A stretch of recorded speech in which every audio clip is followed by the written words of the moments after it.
here they are, and once again, just like you mentioned, the same deck list as Diego means pretty much no entrops outside of Ash and Shifter.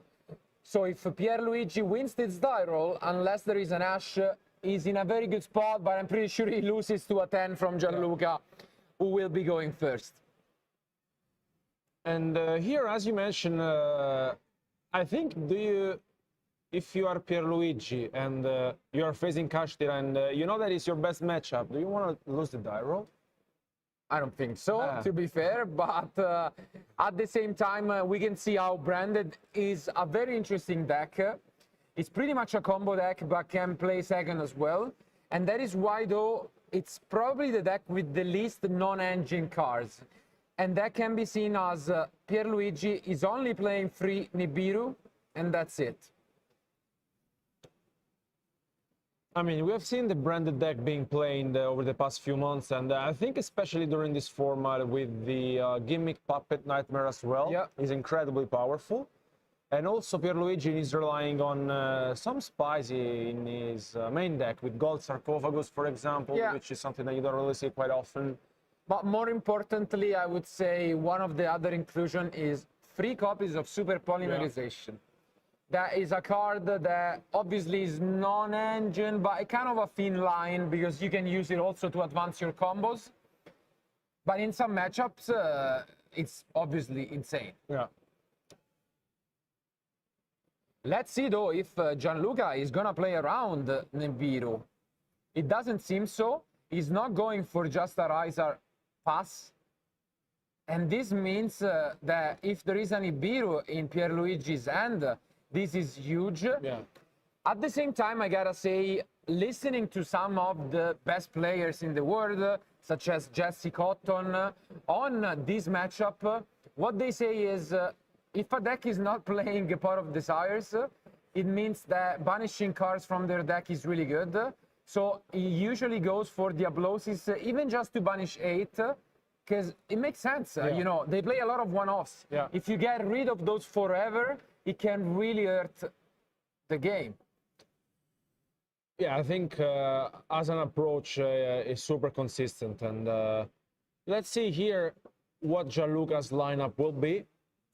Are you a fan in general of locking as many zones as possible? I think this is what we're going to see. We're probably going to see the full all-in going for Diablosis, but is there a Nibiru from Pierluigi? Doesn't seem like it.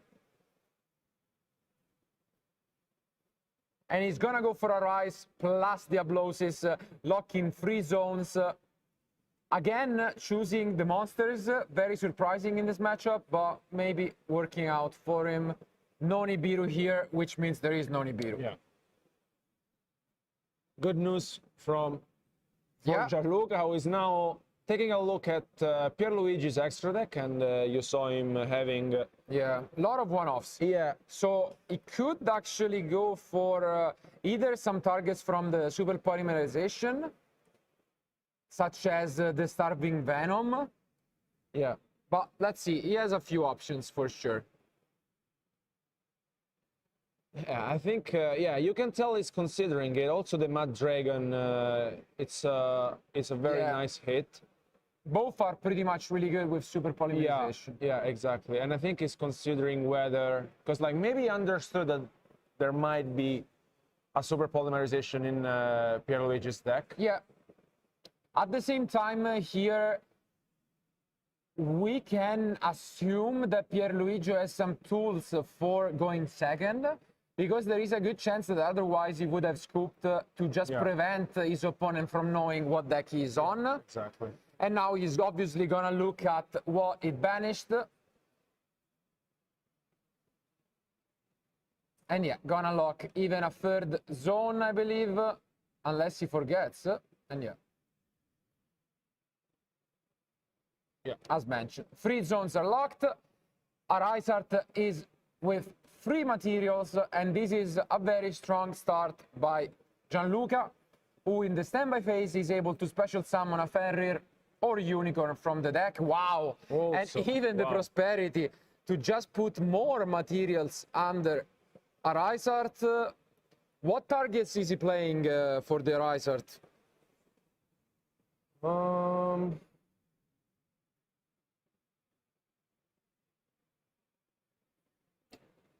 Here, there's the donor, right? Yeah. The entity and this, just like Diego. So he can pop a card when that's sent to the graveyard, I believe, yeah.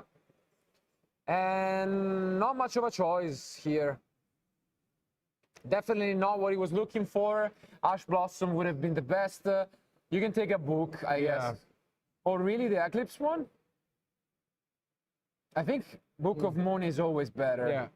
Because you lose the zones locked from Shangri-La. Exactly. I mean, and also Book of Moon, yeah, I don't know.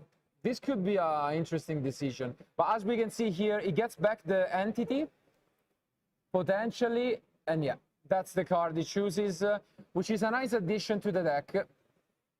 Because whenever they get rid of the Arise Art, you can then destroy a card on the field.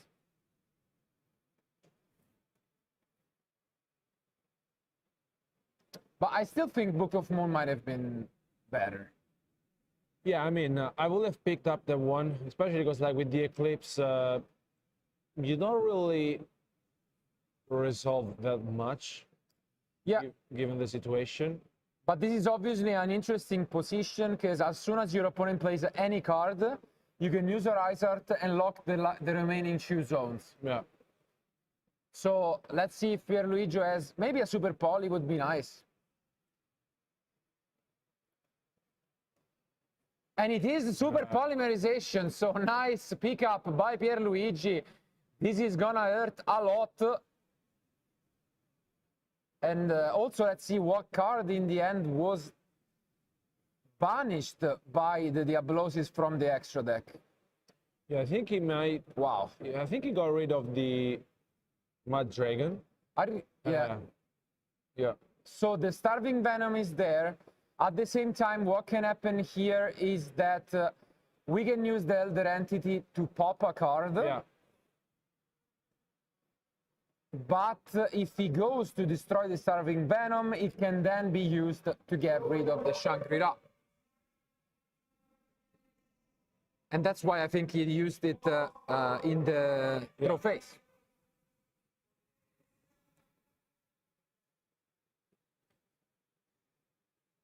So, interesting line, I think. Yeah, I think he didn't use the entity, right? Yeah. I don't know if I'm a big fan of the entity, I gotta say. But, I don't know. It's paying off, and here it just gets the Fenrir in the standby phase, but I think Pierluigi is in a very good spot. Yeah, I mean, with the Super Polling being activated, I honestly got rid of a lot of troubles, and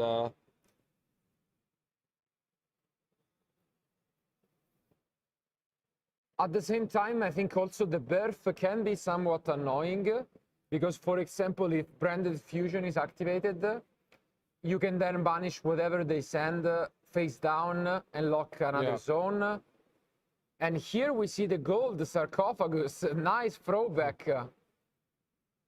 In this deck, it's particularly nice because you can banish, instead of like Foolish Burial, you can banish both the Tragedy or the Mercurier.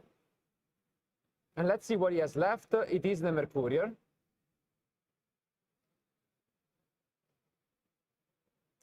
Gianluca thinking about it. He can use the birth just to get rid of some useless spells, we could say. At the same time, he's going to be able to use afterwards the Fenrir.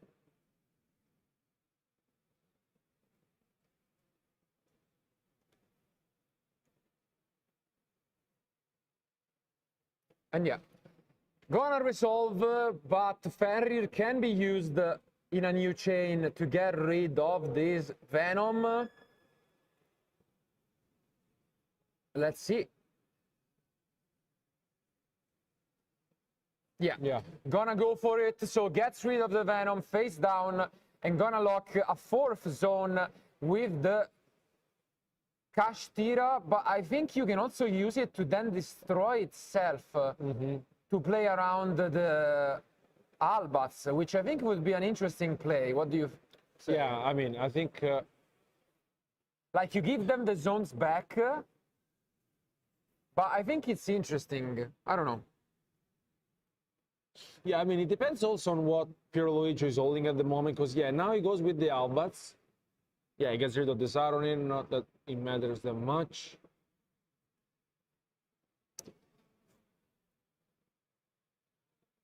Let's see.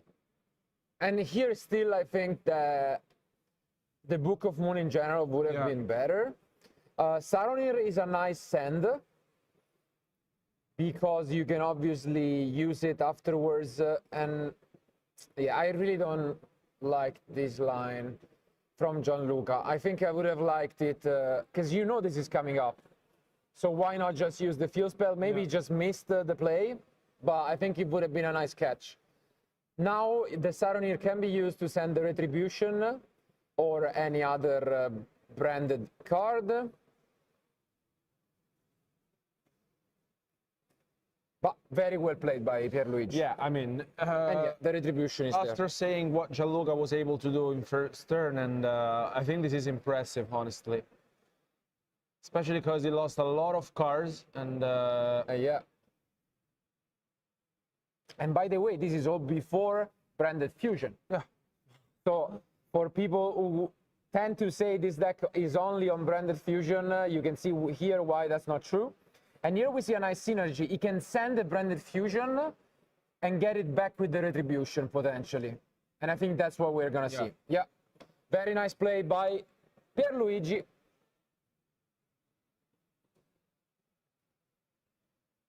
As mentioned, very experienced with the deck, and you can see why. And yeah, as predicted, he gets back the branded fusion. He just has to pay attention to the birth, which he can get rid of by just using Mirror Jade on the Fenrir. And I think he could chain it here if Ash Blossom doesn't come down. Ooh, but there is an Ash Blossom. Let's see if he wants to chain the Mirror Jade. I think it makes sense. Because then you can get branded in red, maybe. But I don't know. It might not be worth it, to be fair. He does. He's thinking about it. tough one. Yeah, at the same time, he could have just attacked. Yeah. But he probably wanted to OTK, and this is what exactly gonna go here. Gonna chain it, get rid of the Fenrir. And yeah, which means branded fusion doesn't resolve, but at least the birth does not get rid of the cards in the graveyard from Pierluigi. And that seems to be it. So maybe we just attack, and in the end phase, we get a card.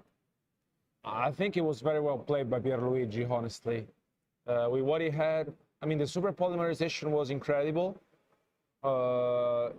He gave him basically a huge advantage, because Gianluca's hand was very good, also with the Ash Blossom, and that Book of Eclipse maybe could have been something else, like the Book of Moon. Still set, so not useful at all. I think Book of Moon was much, much better. But now we see yet again another play, which is the Blazing Cartesia. And that is a nice addition to the deck, which also allows the deck to easily go for the Gimmick Puppet lock, we can say, but also push for more damage when you go second. Here, obviously, we see the Grand Guignol. I think the Starlight version too. And impressive stuff, we have to say, from Pierluigi. Absolutely. Still here, nothing that Gianluca can respond with. Yep. And he does go for the gimmick. Are you surprised that he said the Titanic Land instead of the Albion? Yeah, it's wondering why. He can still do some stuff with it, but as you can see here now, he gets the Cartesia back to the end, and we are in the end phase, so he will activate the Titanic Land to special summon or add one from deck.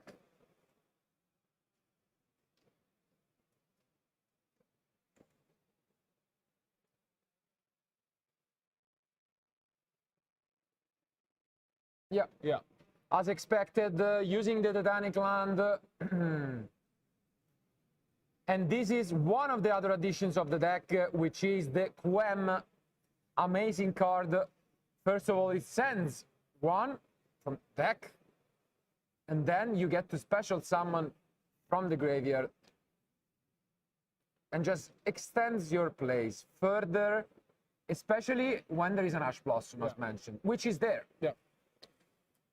And we have to say that this is the second turn of the match, and almost 20 minutes have passed already. Yeah, this is a very interesting matchup, grindy one. And Gianluca, I don't think could have opened for a much better end. Yeah, an incredible hand, honestly. Like, literally, you have Ash Blossom, which I think you're already happy with. Yeah. The Field Spell, and you open up with the full lock.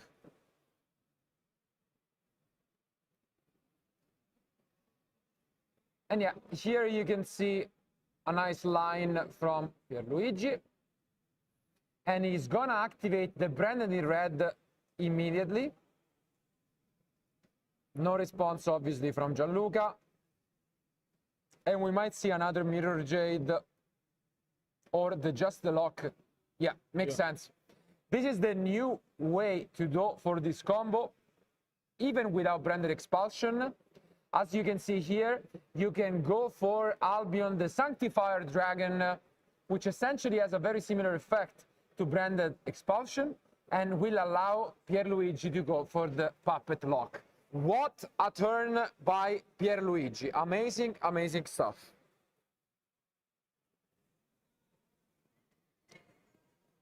Now plays back to Gianluca, who will be facing a lot of trouble, especially because now the Sanctified Dragon is going to be activated by Pierluigi, and the Gimme Puppet will soon see the light. As you can see, Gianluca reading the card, but I think he's probably in a very tough spot, might even pick up his card soon enough.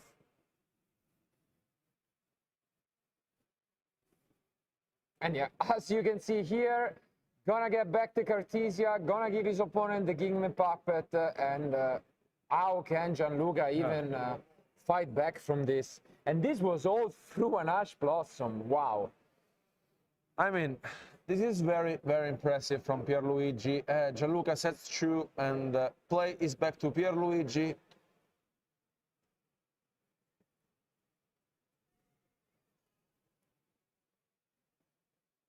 Because now I think if you were Gianluca, you might be also considering just going to game 2. Because also you have to play with the time. And I don't think that there's a way in which you can come back into this. I mean, I think that is holding maybe another book, maybe another Impermanence, for example. But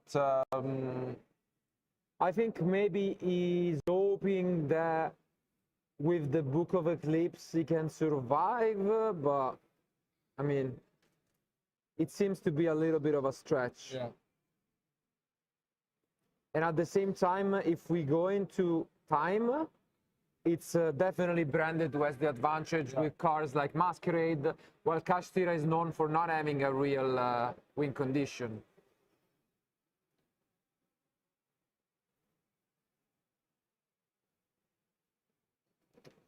Let's see here what now Pierluigi is looking for, and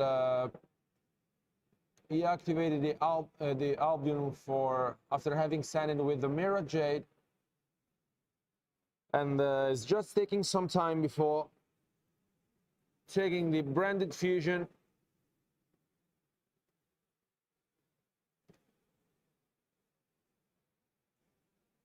And yeah, now play is on Pierluigi.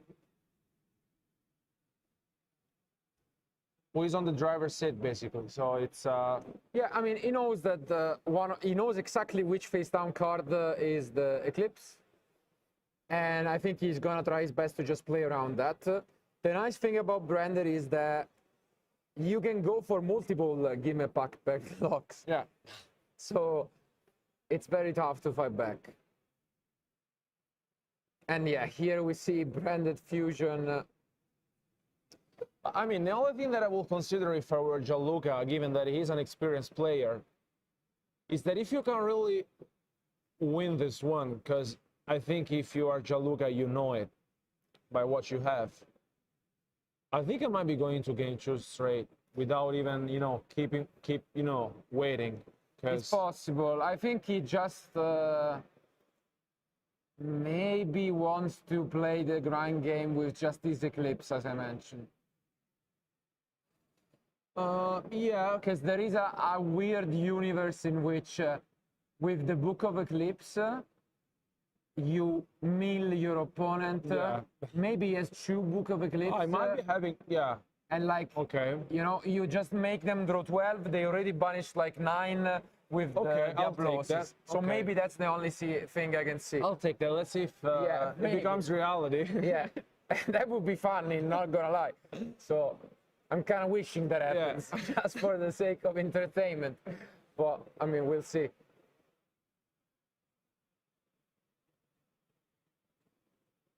And yeah, here we see the Rindbrom, the Striking Dragon, and we're gonna see the Book of Eclipse from Gianluca.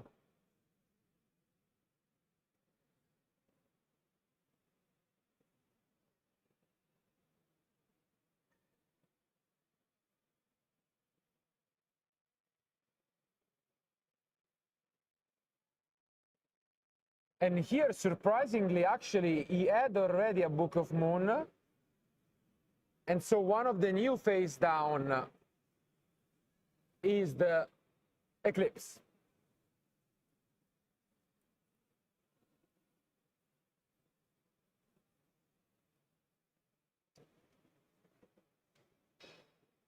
Are you surprised at all that he didn't use in the end the Book of Moon in Pierluigi's previous for turn? sure. Yeah.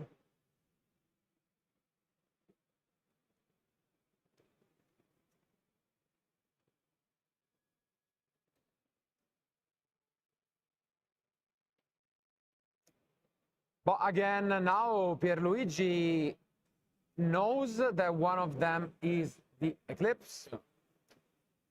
And he's actually not happy about this because he played obviously well with the cards and knowledge he had, assuming that was the Eclipse. Yeah. But now he actually cannot destroy the Eclipse.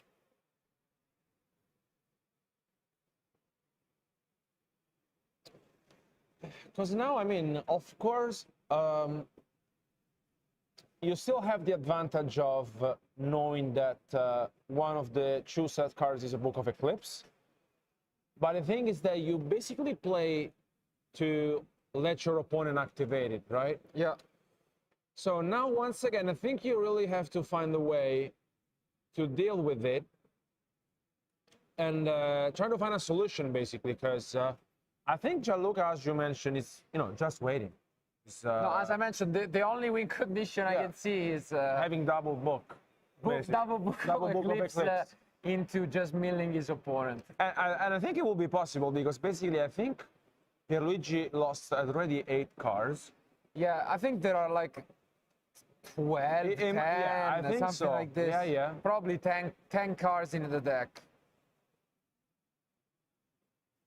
It's not much. And I don't think there's like a scenario in which if you were Pierluigi, you can avoid this like at all. Like, it's interesting because like at the moment, 4 of his monsters. Okay, now only 2 could be flipped face up, which are the Jade and the Albion. But if he attacks with them, as you mentioned, he doesn't have a way to prevent it. So as you can see here, Gianluca is asking which did his which basically were the Quem, the Cartesia, and obviously the new summon Lubellion, which means he has just the Jade and the other card. And I think, funny enough, Book of Eclipse works even on the Book of Moon target. Yeah. So at the moment, he has 4 guaranteed draws. If he has double book, that's funny. You can see Gianluca thinking. Also because I don't think he has an infinite impermanence, because otherwise we would have seen it activated by him. Probably, I don't know. I know. We also forgot that he's not playing impermanence at all. Yeah. So here we do see the Book of Eclipse. Everything is turned face down. He can flip face up the Jade and the Lubellion, which is actually nice because the Jade is reset. He can use the effect again. But let's see. It would be so funny if he manages to go empty jar on his branded deck.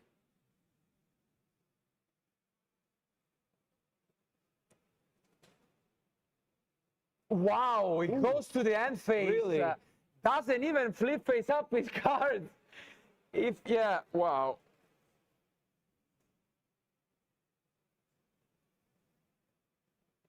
Okay. I think this is so risky from Pierluigi.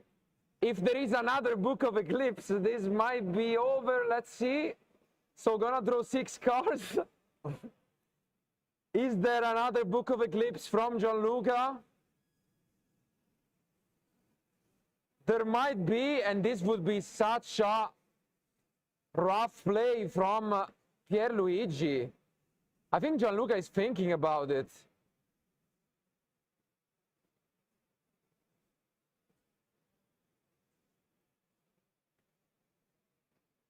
There is not, unfortunately, but one more draw. And what a way. There is still a chance. There's the Book of Moon. But unfortunately, it was just another Book of Moon.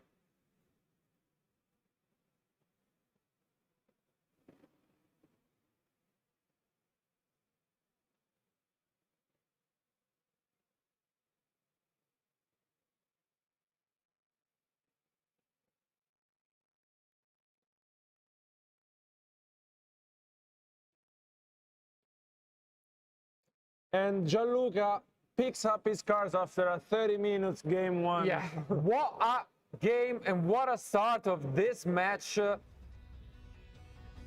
Well played by both, but Pierluigi, amazing show coming from a full Kashtira board plus Ash Blossom. We did say it is arguably the best branded player in Italy at the moment.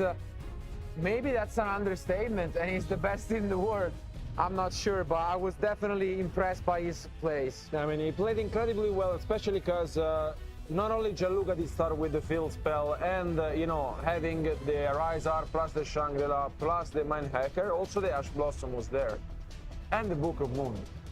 Absolutely. So, very, very well played by Pierluigi, who won, I think, one of the hardest game 1 we have seen so far. Yeah, and now it's actually an interesting turn of events, because with pretty much 16 minutes remaining, what do you even do if you're Gianluca? Like, obviously, we mentioned there is a very nice card in his side deck, which is Dimensional Barrier. Yeah. The only difference with Diego is that instead of the 3 copies, he is playing 2, but Trust. Yeah. Which is actually, I think, even better. Even better, I would agree, if it wasn't for Branded. Because Branded doesn't really activate anything in your turn. Yeah. So maybe if he opens the Trusted, you know, that could be a funny way to lose this one. But Ghost Bell is also amazing in this match. Yeah. What do you think on the other side is Pierluigi gonna bring? Pierluigi on the other side, I think, is playing the Hurikaras, which, I mean, might be incredibly powerful. And he also plays Dark Ruler No More, going second, which, you know, alongside with the Arpist Feather Duster. And he also has 3 triple Taki Thrust, so I think his side deck is full of options, and he's very well prepared, but without a doubt, if we have to give the MVP to the card that won this game one. It was the super polymerization. Yeah. And if he throws it again, we'll see whether that comes to be the case. But regardless, our duelists are pretty much ready for the start of game two. So let's find out who the winner will be.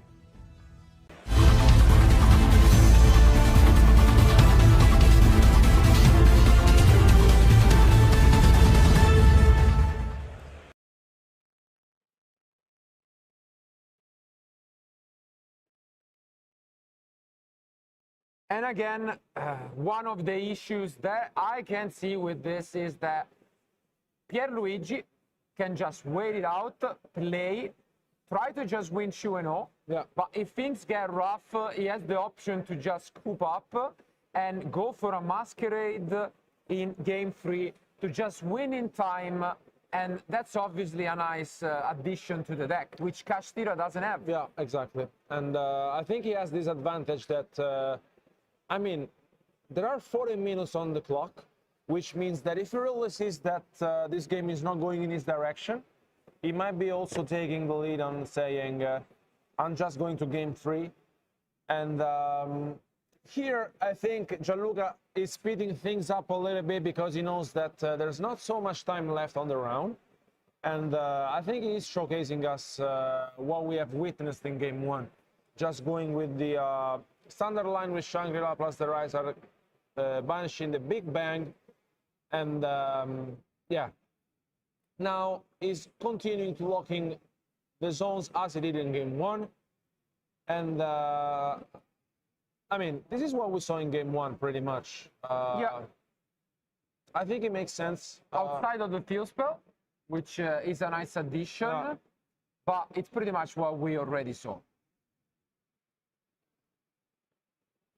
And this is, I think, something we have seen over and over and over with players of a different caliber that don't really change their line, because obviously, we mentioned it, he lost to super polymerization. Yeah. It's not always going to be there.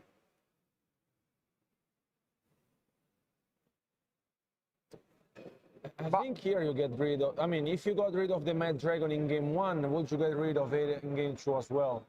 So that would be my question, because now he's getting rid of the Starving Venom instead, after showing that in game 1 the super polymerization was huge on that sense, and now he's attaching one back with the Riser, and then other cards are being banished for the Mind Hacker. Yeah, he changes the play slightly, but this still loses super polymerization. Yeah.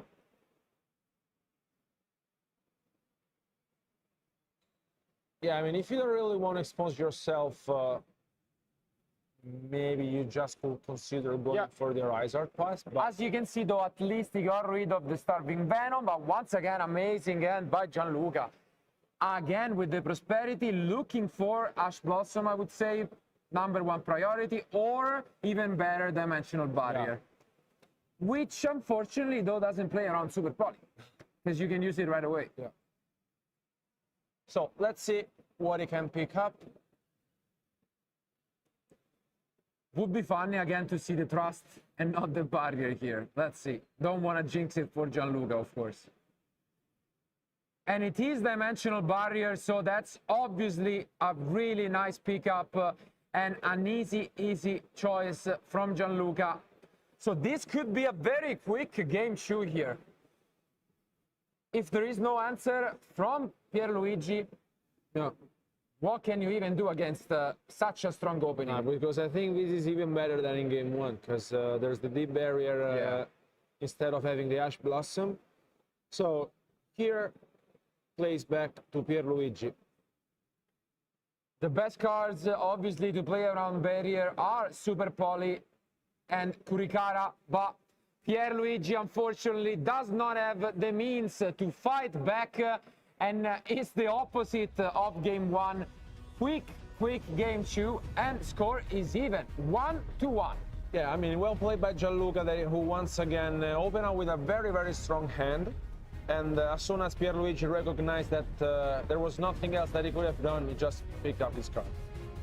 Yeah, and well, if it's true that at least in game one, Gianluca, just like Diego, only plays Ash and Shifter. If we move to the side deck, he has Gamma and Vel, which at least give him a fair chance of stopping, I would say, the puppet lock, especially. On the other hand, though, it's the opposite for Pierluigi. He has a very solid main deck, so at best, what he can do is side in thrust or going first.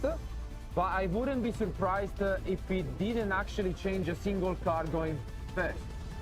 Yeah, I mean, the only addition that I will make, honestly, is maybe just the thrust itself, because you really want to have your engine, you don't really want to overside or you put anything else apart from that, I guess. Yeah, probably just the Masquerade in the extra deck. Yeah. Because we are pretty much around the 9-10 minute mark, but that's it. And yeah, I mean, also, I think that one card that could play a huge role now will be the Dimension Shifter, honestly, from Gianluca's side. Yeah. At the same time, it's not like auto win as in other matchups. You can still use your Branded Fusion, you can use the Lubellion to shuffle the banished cards, but it obviously stops some of the super impactful combos. Yeah. And here, really curious to see what will happen in this game 3. I mean, game 1 was an incredible battle from our players, and I mean, it's going to be a very interesting one to see our player who wins this match will advance with a 4-0 record. Absolutely. Very nice chance here to then move on to the remaining of the tournament. But it all comes down to this. Only one of them can advance undefeated. Who is it going to be? We are going to find out soon. Our players are ready. Let's go to game 3.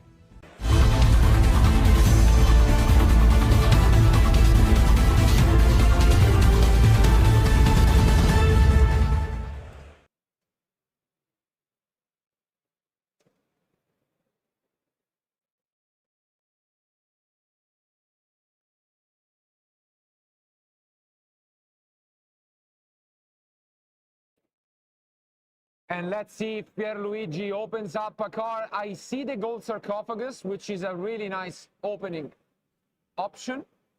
Again, really versatile. But only 8 minutes remaining. Yeah. It doesn't have all the time in the world.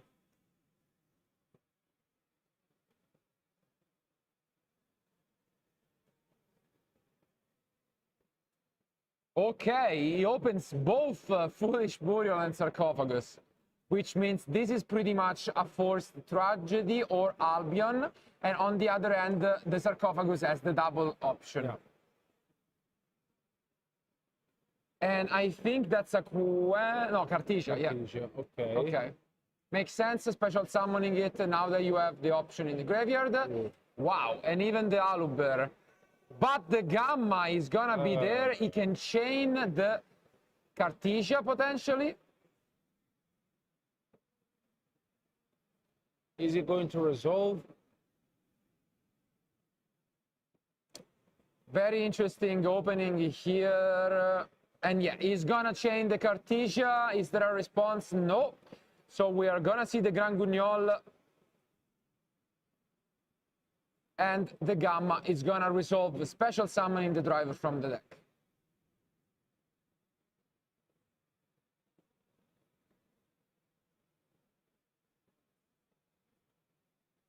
As you can see here, we get to go for Gran Guignol, which is a very nice recognition from Pierluigi. And there is no response. Which is good news. Absolutely. And you can see here, just considering the other effects, not only does it send a gimmick puppet for potentially to the grave, but it has a second effect, which is, as you see, when your opponent's special summon gets rid of a monster, essentially, you can just banish it from field or graveyard even, and just go to special summon one from the deck. Debating whether it's Albats, and it's gonna be the Quem. Okay.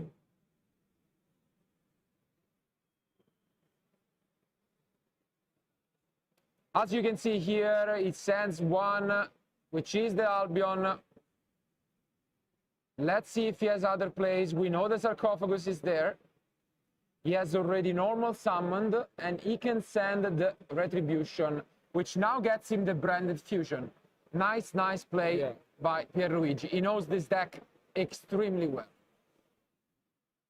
Here it goes. Albion goes. Is there an Ash Blossom from Gianluca? No response. Ooh. And this is huge news for you branded fans watching. But what incredible, honestly. Played so well. Yeah. Such a good player. Played incredibly well. Starting things off with you know, the Owlbear being hit by the Gamma, and then going for the branded fusion. I think he's showcasing us the power of the branded deck, honestly, at his own perfection. Honestly, doesn't get much better than this. He goes into the Cartesia, which he can get back during the end phase. And he's gonna use the Quem second effect to special summon another Cartesia from the grave. And as you can see here, discarding the Nibiru even doesn't feel like he needed it. And with 4 minutes remaining, the only consideration is paying attention to how much time is left. Yeah.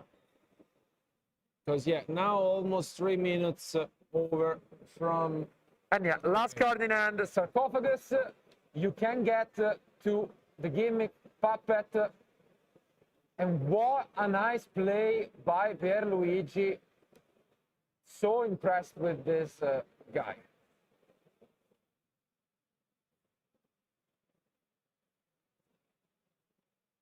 Now you get the Expulsion, and with 3 minutes remaining, let's see if Gianluca has any way to deal with this.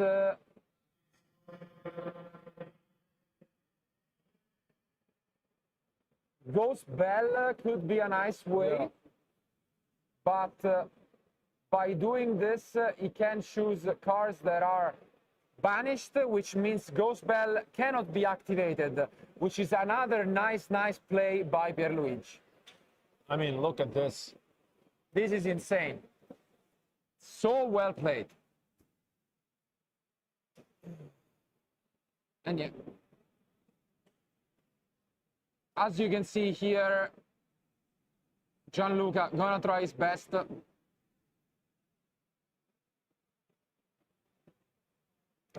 It seems very hard. The only win condition could be time. And he does have the birth, which is nice, but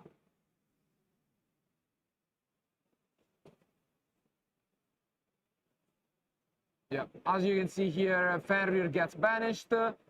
You cannot special summon, which makes this really unfair. And you can see Pierluigi doesn't even waste time, makes the Masquerade, special summon back. Wow. What a show off from Pierluigi.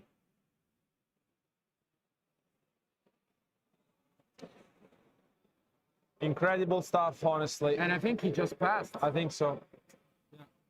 Yeah, play is back to Pierluigi. Or at least it seems so. And it does. So end phase, gonna get back, and this is a slaughter from the branded player. Wow.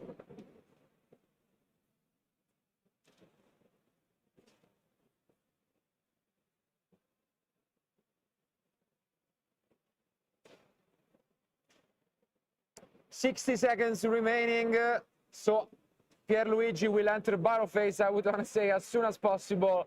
And we're probably going to see an handshake from Gianluca outside of this Castira Scarecrow. But handshake comes down. It is Pierluigi who wins 2-1. Let's go back to us.